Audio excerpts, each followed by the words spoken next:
हैं आपको हम धन्यवाद करने के लिए हमारे पास शब्द भी नहीं है। आइए आगे की कथा जो आप इस प्रकार से सुनेंगे। बड़ी सुंदर सी कथा है आज श्रीमद् भागवत कथा ज्ञान सप्ताह में कन्हैया जी का जन्म उत्सव। एक बार प्रेम से कहते जय श्री राधे, जय श्री। हाँ, मैं कहूँगा जय श्री राधे, आपको कहना है जय श्री कृष्णा, जय श्री राधे, जय श्री जय हो।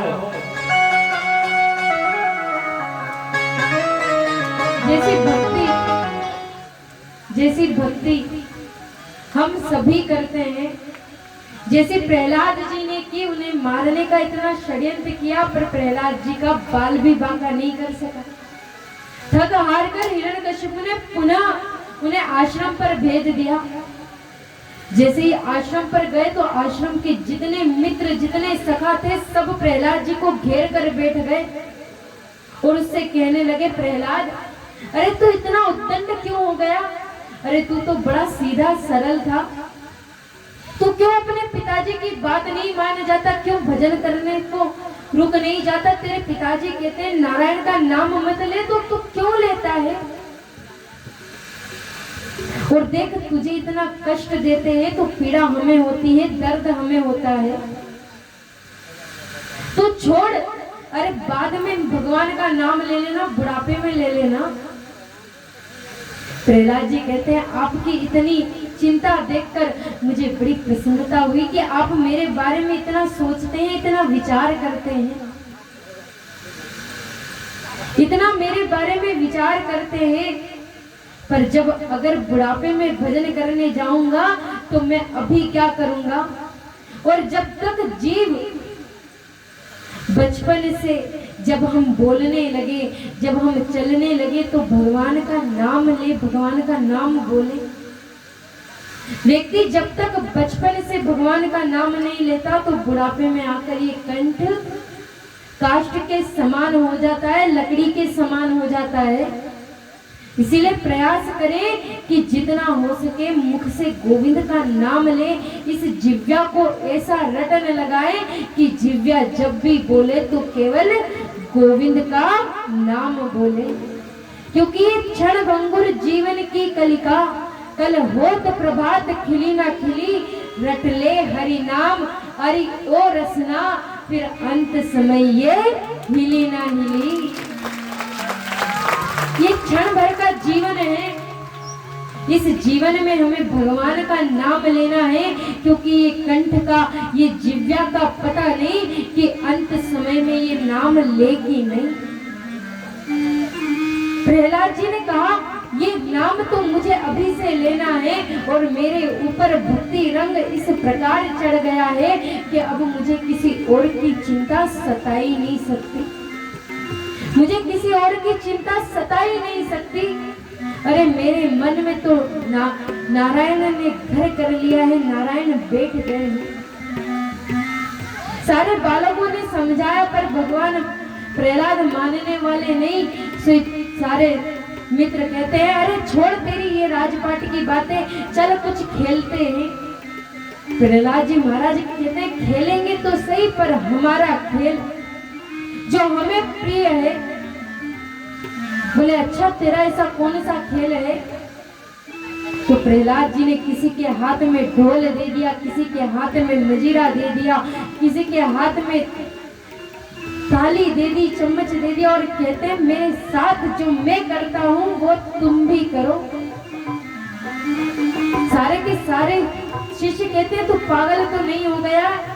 अरे तेरा दिमाग तो खराब नहीं हो गया? तेरे पिताजी को देखा है, अगर वो हमारे मुंह से नाम सुन लेंगे तो हमें मार देंगे। अरे तुझे तेरी चिंता नहीं है तो क्या हुआ, हमें तो हमारी चिंता है। प्रहलाद जी कहते अरे बस इतने में डर गए। अरे मुझसे पूछो, मेरे पिताजी ने मुझे मारने का इतना षड्यंत्र किया पर वो नारायण की कृपा से वो मेरा बाल भी बांका नहीं कर सके। वो तुम्हें तुम्हारा क्या बिगाड़ेंगे? अरे तुम तो मेरे साथ बस भगवान का कीर्तन करो। प्रहलाद जी महाराज और शिष्यों ने कीर्तन प्रारंभ किया। श्रीमन नारायण नारायण का कीर्तन करने लगे। सारे शिष्य मिलकर भगवान का कीर्तन कर रहे हैं। कीर्तन इतनी जोर जोर से करने लगे, इतनी जोर जोर से करने लगे महाराज कि गुरुजी तक आवाज पहुंच गई। गुरुजी ने विचार किया ये चल क्या रहा है। सोई 5 सैनिक भेजे कि जाओ देख कर आओ क्या चल रहा है। सोई 5 सैनिक आए। जैसे ही देखा यहाँ तो भगवान का कीर्तन हो रहा है, सोई प्रहलाद जी को जाकर रोकने का प्रयास किया। जैसे ही प्रहलाद जी को स्पर्श किया तो सैनिक भी जो कीर्तन रोकने आए थे वे भी कीर्तन करने लगे। श्रीमन नारायण नारायण नारायण का कीर्तन करने लगे। अब तो ध्वनि और बढ़ती गई और ऊंची होती गई। सोई गुरुजी ने 10 सैनिक और भेजे, वे भी वहीं रह गए। फिर गुरुजी ने सैनिक भेजे, वे भी वहीं रह गए। अब तो गुरुजी स्वयं उठकर आए। वहां आकर देखा कि प्रहलाद कीर्तन करा रहा है। जैसे ही शिष्यों ने देखा प्रहलाद जी से कहते हैं देख गुरुजी आ गए, अब तो बड़ी डांट लगाएंगे। प्रहलाद कहते हैं जो होगा सो देखा जाएगा। अरे गुरुजियों को भी अपने साथ ले लो। जैसे ही गुरुजी पास में आए तो सारे बालकों ने उन्हें ऊपर उठा लिया और कीर्तन करना प्रारंभ कर दिया। ऐसा कीर्तन किया कि हिरण्यकश्यपु तक भी आवाज पहुंच गई। तो प्रेम से और भाव से हम भी कीर्तन करते हैं कि हमारी आवाज गोविंद तक पहुंच जाए, हमारी आवाज कन्हैया तक पहुंच जाए और वो दौड़े दौड़े आज हमारे बीच आ ही जाए। तो बोले कृष्ण कन्हैया लाल की। श्रीमन नारायण नारायण नारायण श्रीमन नारायण नारायण नारायण भजमन नारायण नारायण नारायण भजमन नारायण नारायण नारायण श्रीमन नारायण नारायण नारायण श्रीमन नारायण नारायण नारायण भजमन नारायण नारायण नारायण भजमन नारायण नारायण नारायण श्रीमन नारायण नारायण नारायण श्रीमन नारायण नारायण नारायण। और हम भी बोले नारायण तुम भी बोलो नारायण, हम भी बोले नारायण तुम भी बोले नारायण, हम भी बोले नारायण तुम भी बोलो नारायण, हम भी बोले नारायण तुम भी बोले नारायण। और नारायण नारायण नारायण नारायण नारायण नारायण श्रीमन नारायण नारायण नारायण नारायण नारायण नारायण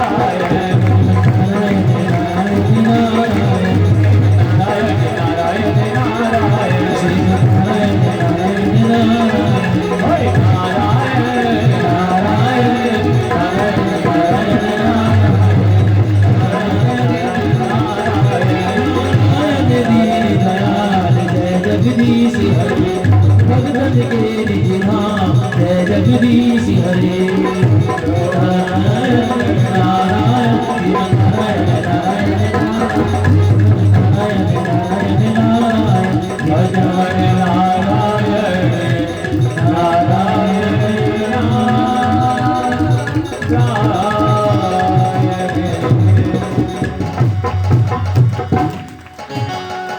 जैसे ही इस कीर्तन की आवाज हिरण्यकश्यपु तक पहुंची, महल से दौड़ा दौड़ा आश्रम की ओर आया और जैसे ही देखा कि यहाँ तो सब गुरुजन मिलकर, सब बालक मिलकर भगवान का कीर्तन कर रहे हैं, सो उसने अपनी गदा का जोर से भूमि पर प्रहार किया कि सारा कीर्तन बंद हो गया।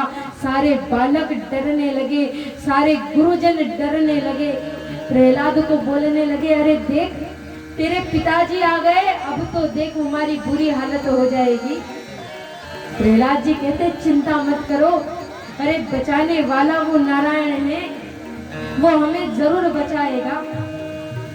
आज प्रहलाद जी को पकड़कर हिरण्यकश्यपु अपने महल में ले गया और कहने लगा, बता तेरा नारायण कहाँ है, तेरा नारायण कहाँ है। तो प्रहलाद जी महाराज कहते हैं, हर घट मेरो साईया, खाली घट नहीं कोई, मुझ में तुझ में खड़क खम्भ में, जित देखूं ते राम है। अरे वो हर जगह है, वो आप में भी है, वो मुझ में भी है, वो इन खंभों में भी है, वो इस पृथ्वी पर भी है, वो इस भूमि पर भी है। हिरण्यकश्यप ने सुना, वो इस खंभे में है, तेरा नारायण इस खंभे में है, तो बात तुझसे बाद में निपटूंगा, पहले तेरे नारायण को देखता हूँ। उस नन्हे से बालक की बात मानकर हिरण्यकश्यप ने उस खंभे में प्रहार किया। उस खंभे में जैसे ही प्रहार किया तो खंभा से बीच से फट गया और उससे भगवान नरसिंह का प्राकट्य हुआ। बोले नरसिंह भगवान की। आज हुकार करते हुए नरसिंह भगवान हिरण्यकश्यप को देख रहे हैं। हिरण्यकश्यपु एक पल के लिए भगवान का ऐसा रूप देखकर, भगवान की दहाड़ सुनकर भाग खड़ा हुआ, डरने लगा, कांपने लगा। पूरे आकाश मंडल पर देवता छा गए, चारों तरफ देवता ही देवता दिखाई दे रहे हैं।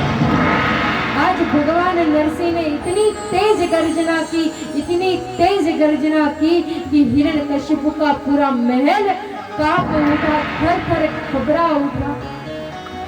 आज हिरण्यकश्यप एक पल के लिए बैठ गया, देखने लगा ये विचित्र प्राणी कौन है।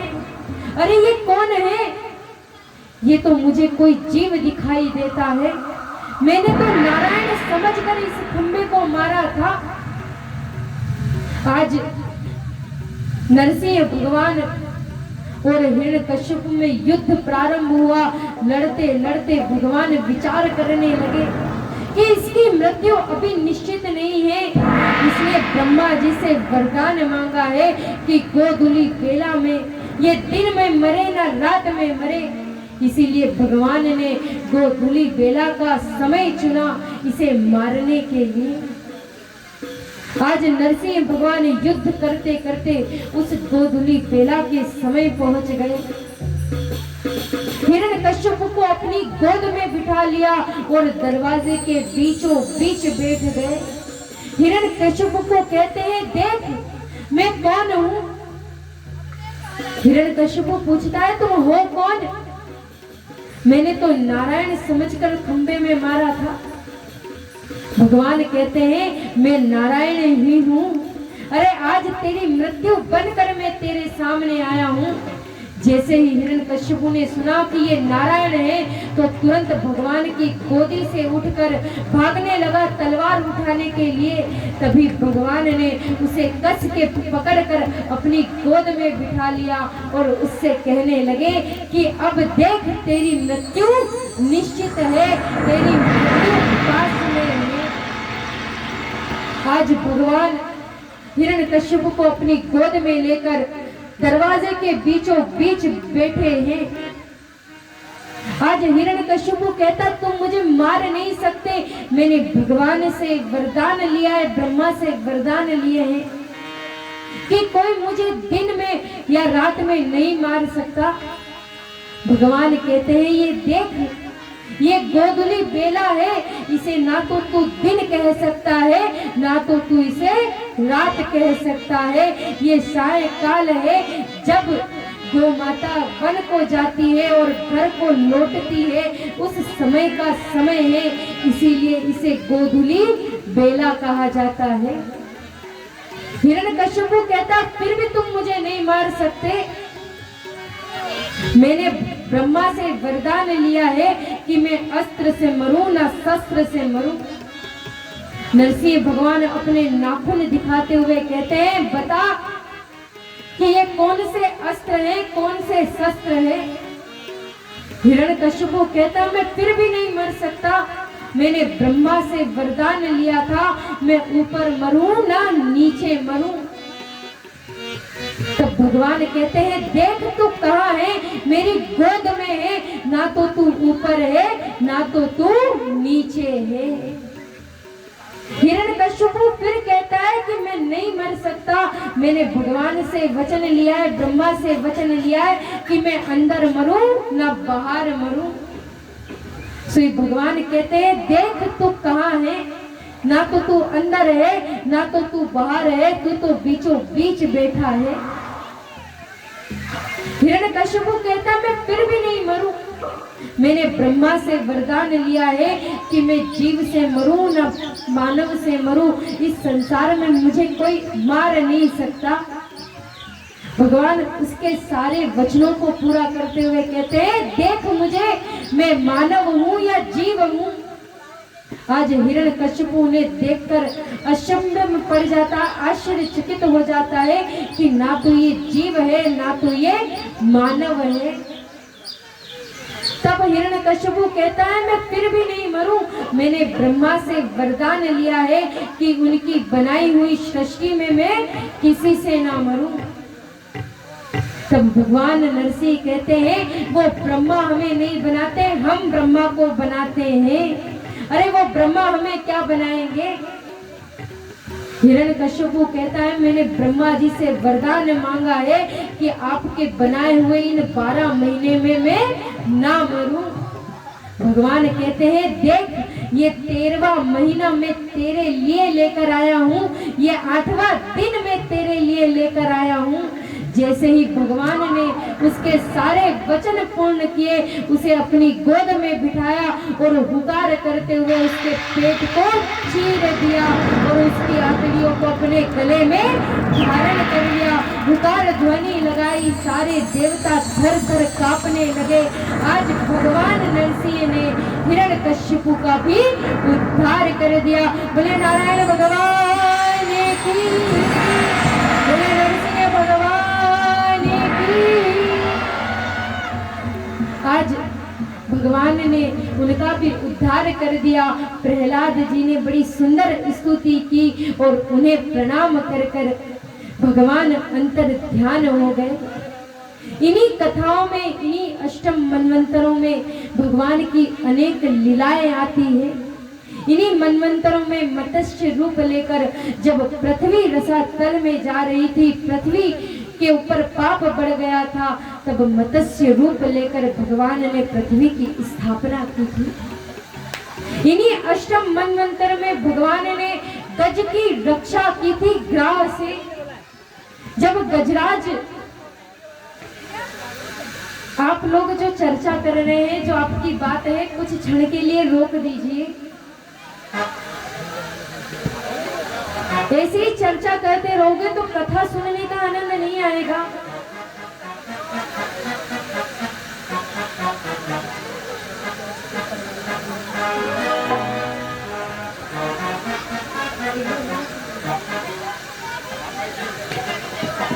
आप सभी से निवेदन है कि थोड़ी देर शांत होकर बैठ जाइए।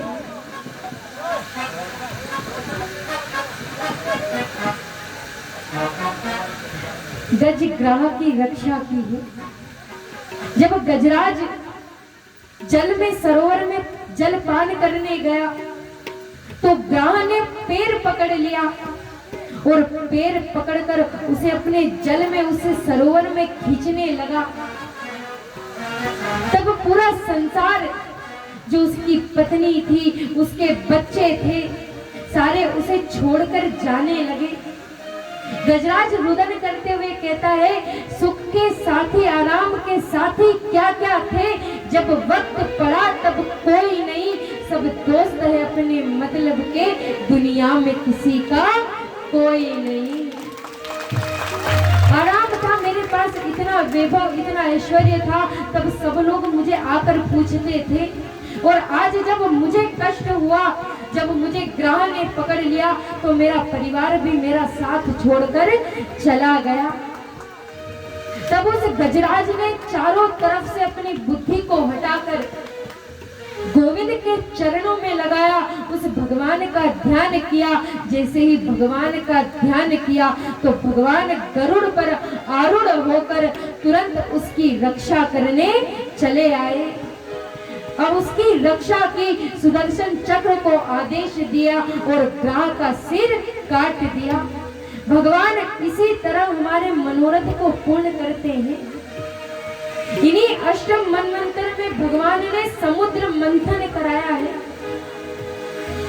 ये समुद्र मंथन जब दुर्वासा ऋषि भगवान का दर्शन करने पहुंचे थे गोलोक धाम में, जब भगवान का दर्शन करने गए तो भगवान ने अपनी माला उन्हें समर्पित की थी, माला को दान किया था।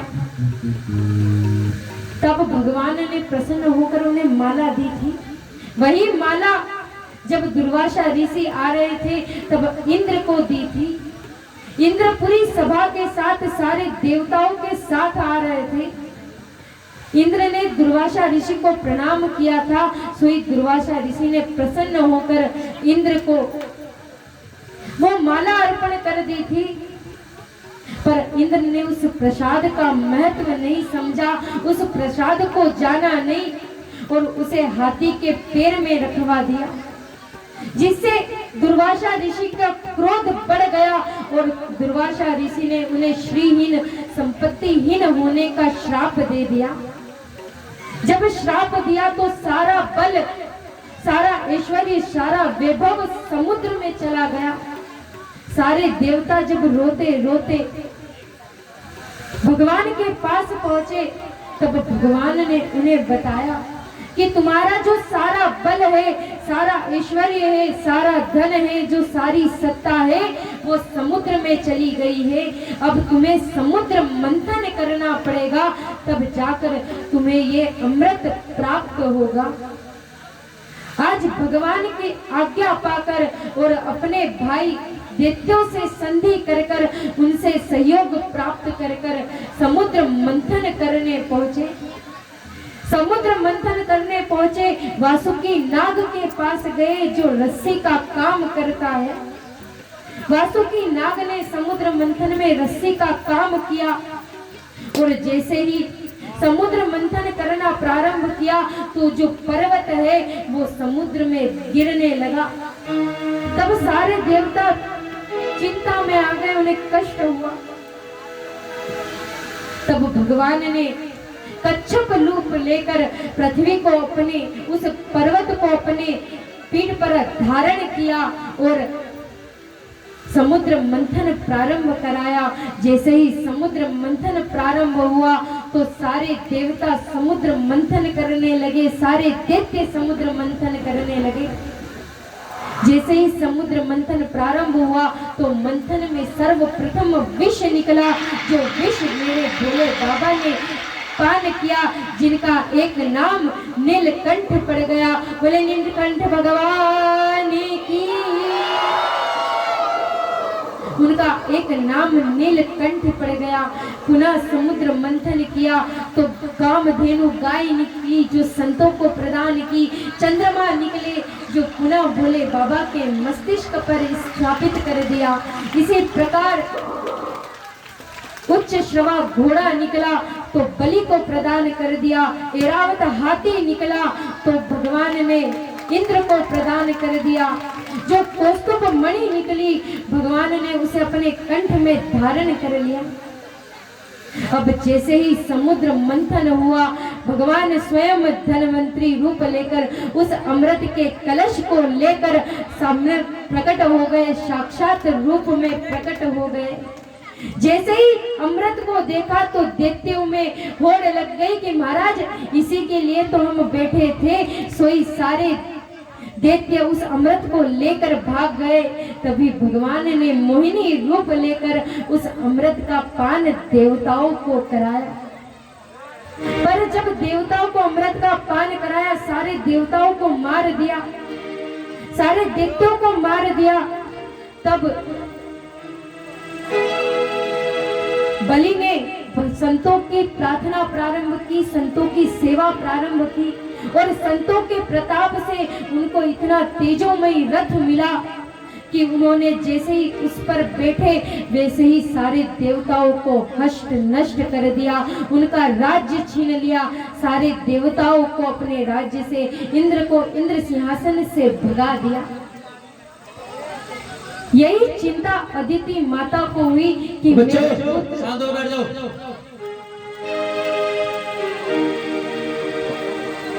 मेरे पुत्र को, मेरे जो देवता हैं, जो अदिति माता के पुत्र हैं, उन्हें चिंता हुई कि मेरे पुत्र को वापस राज्य से निकाल दिया।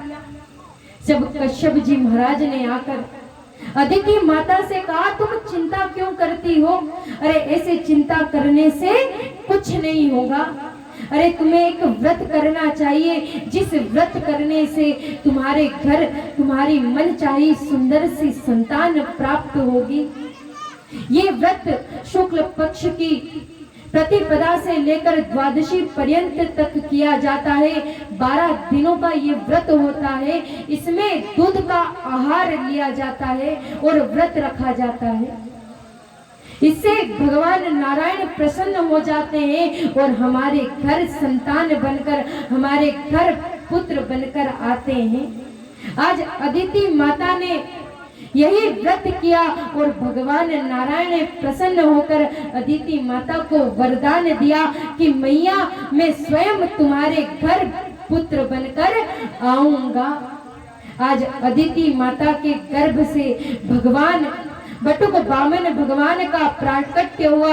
बोले बटुक बामन भगवान की। जो छोटे से हैं, आज संतों ने देखा कि हमारे कुल में भगवान का प्राकट्य हुआ है, तो सारे के सारे संतों ने बड़ा ही सुंदर स्वस्ति वाचन किया, बड़े ही सुंदर मंगलाचरण किए, बड़ी सुंदर बात कही। माता सरस्वती ने मेखला धारण करवाई, कश्यप जी महाराज ने उन्हें चरण पादुका दी, ब्रह्मा ने उन्हें कमंडल दिया, संतों ने उन्हें छतरी प्रदान की। आज छोटे से बटुक बामन के कान में भगवान गुरुदेव ने उनके कान में गुरु मंत्र दे दिया। आज गुरु मंत्र देने के बाद भगवान से कहा, उस बटुक बामन से कहा कि जो भी तुम्हें भिक्षा में मिलेगा वो सब तुम्हें मुझे आकर देना पड़ेगा। जो कुछ भगवान को मिलता वो सब आकर भगवान अपने गुरुदेव को दे देते। तब गुरुदेव ने कहा, मुझे ये सब नहीं चाहिए, अरे मुझे तो तुमसे 3 लोक की संपत्ति चाहिए, 3 लोक चाहिए। बटुक बामन भगवान कहते हैं, अरे गुरुदेव मुझ नन्हे से बालक को इतना धन कौन देगा? अरे 3 लोक की संपत्ति मुझे देगा कौन? तब भगवान को उनके गुरुदेव ने बलि का द्वार बताया कि उस बलि के द्वार पर जा, उससे बड़ा संत अभी इस संत का सेवक इस संसार में कोई नहीं है, वहीं जाकर तुम बलि से 3 लोक की संपत्ति मांगना।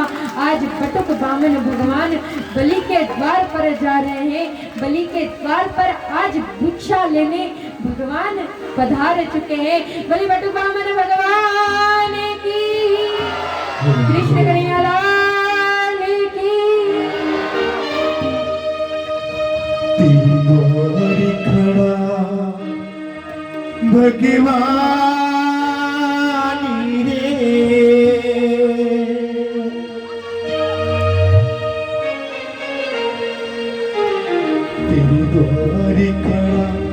भगवान भगत बनते रोगी, तेरे द्वार खड़ा भगवान भगत बनते रोगी। तेरा होगा बड़ा एहसान कि युग युग तेरी रहे किसान भगत बनते।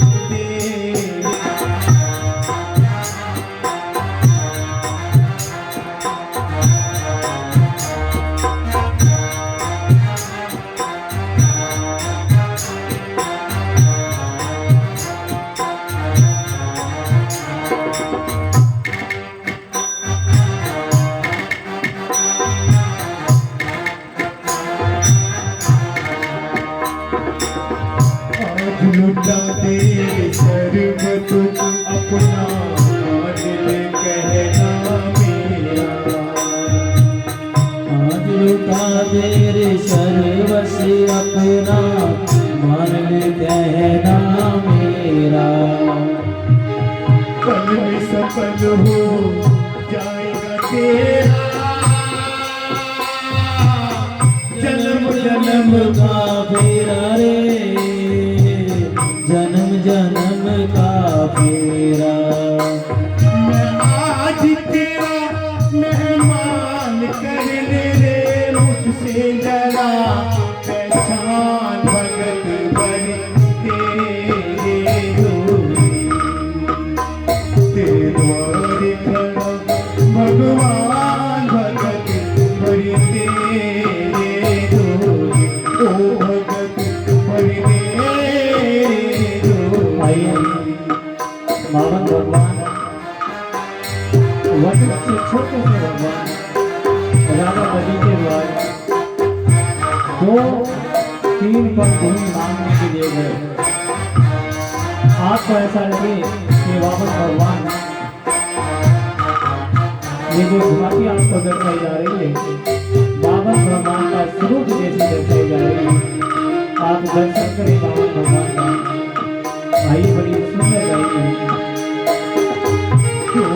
की है सारी धरती मेरे, डोला गगन है सारा।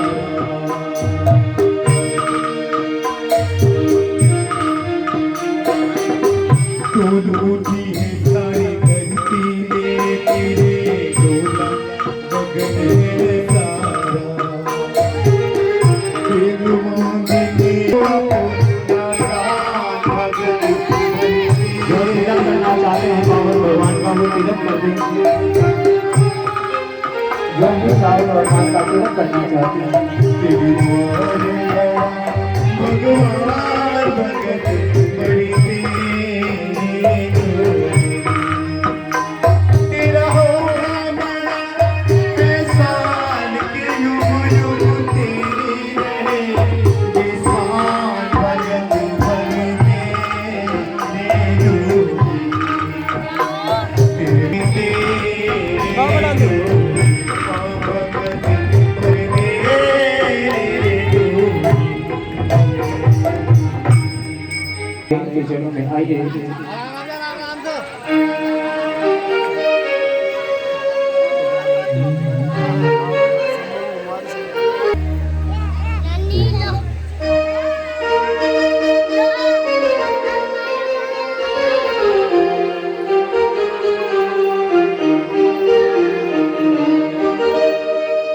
दूसरे का दुखड़ा दूर करने वाले, तेरे दुख दूर करेगा।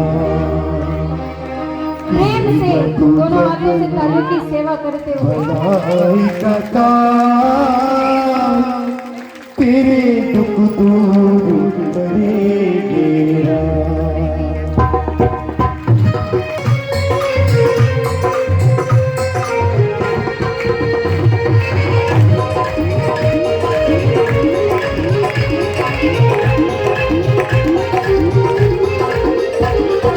दूसरों का दुख लेने वाले, तेरे दुख दूर करेंगे।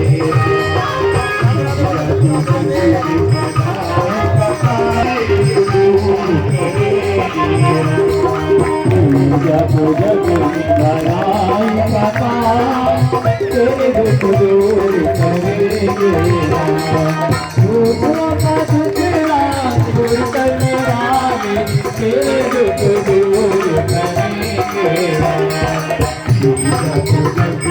भलाई का काम तेरे दुख दूर करेगा।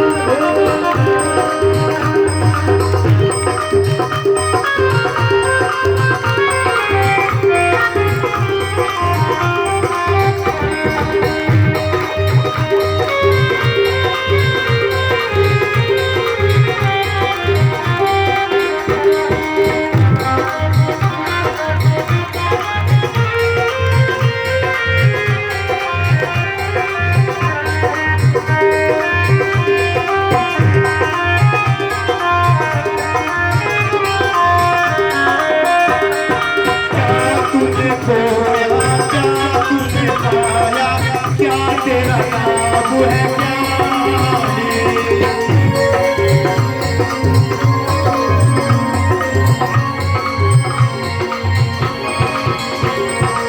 क्या तूने खोया, क्या तूने पाया, क्या तेरा नाम है ज्ञानी मेरे पाया। एक सितारा डोलवाना, तेरी सब पीर हरेंगे। एक जग जग में भलाई का काम तेरे दुख दूर करेंगे राम।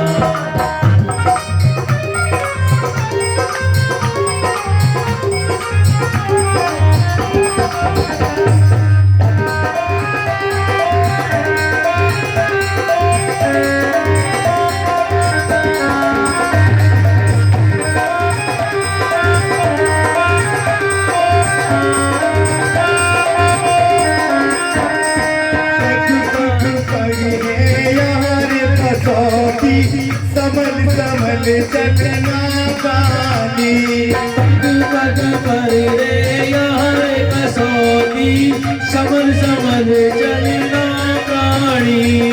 पग पग पर है यार कसौती, समल समल चलना प्राणी। तू जाने ये बात हमारी, जिसका आदि यही जाने।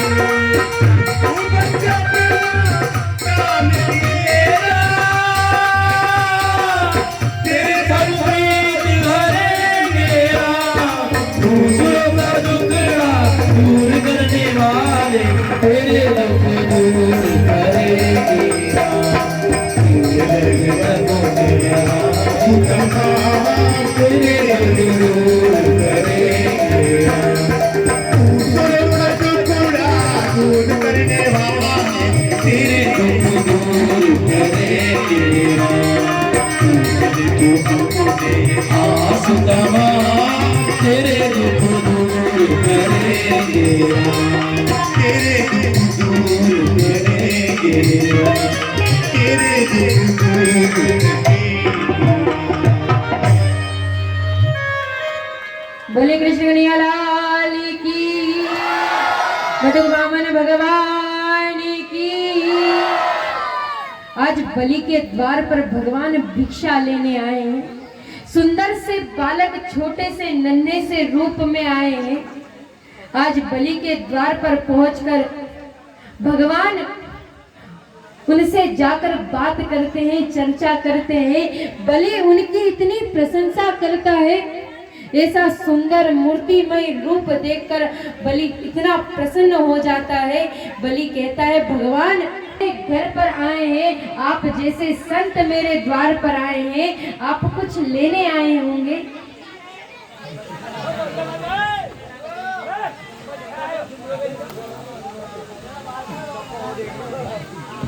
शांति बनाए रखिए। देखो अब तो मेरा भी मुंह दुखने लगा। सत्य बात है, अब तो मेरा भी मुख दर्द करने लगा। भैया आप